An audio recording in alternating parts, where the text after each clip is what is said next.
Hello guys, good evening. આજે ગઈ હતી હું અમદાવાદ અને એક વાત શેર કરવી હતી કે ગુજરાતી લોકો કેવા હોય. અહીંયા વડોદરાથી બેઠી હું અને મારા બાજુમાં એક આંટી આવીને બેઠા, ઉંમરવાળા હતા. આઈને માસીએ વાત ચાલુ કરી દીધી. આપણને તો આવું બધું આવડે નહીં, પણ એમણે વાત ચાલુ કરી એટલે મેં પણ જવાબ આપ્યા. ભાઈ એમણે જે પૂછ્યું એના જવાબ આપ્યા મેં પણ,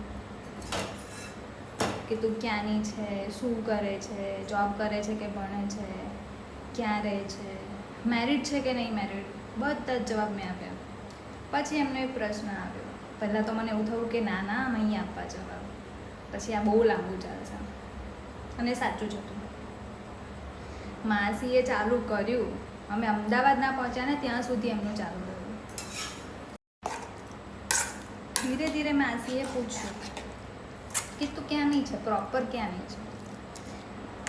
જવાબ નહોતો આપવો પણ આપવો પડ્યો, કેમ કે મને મજા આવી રહી હતી. પછી મેં કીધું કે હું અહીંયાની છું. તો એમણે પાછું તો એનું કોઈક સગું ખોર્યું કે ભાઈ મારા સગાઈ અહીંયા જ રહે છે, તું તો ઓળખતી જ હોઈશ. મેં કીધું હા ઓળખું છું. નામ કીધું એટલે ઓબ્વિયસલી ઓળખતા હોય તો આપણે કહીએ ને કે હા મેં તો ઓળખું છું. પછી જે માસીએ ચલાવ્યું છે ને બાપ રે, નાના પણ નાના બધાની હિસ્ટ્રી, બધાની. આજ સુધી આખા ગામમાં એ વ્યક્તિનું આટલું બધું કોઈને નહીં ખબર હોય જેટલું મને આજે ખબર પડી ગઈ. એટલી બધી સ્ટોરી કીધી માસી, એટલી બધી સ્ટોરી કીધી, બાપ રે. મેં વિચાર્યું નહોતું.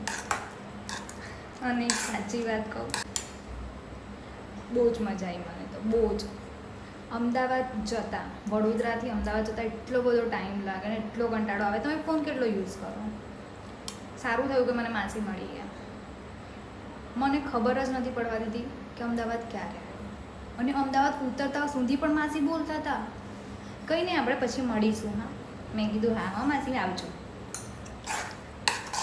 અઘરા અઘરા લોકો હોય છે ખરેખર. તમને આવો એક્સપિરિયન્સ થયો હોય તો કમેન્ટમાં જરૂરથી કહેજો. Bye bye.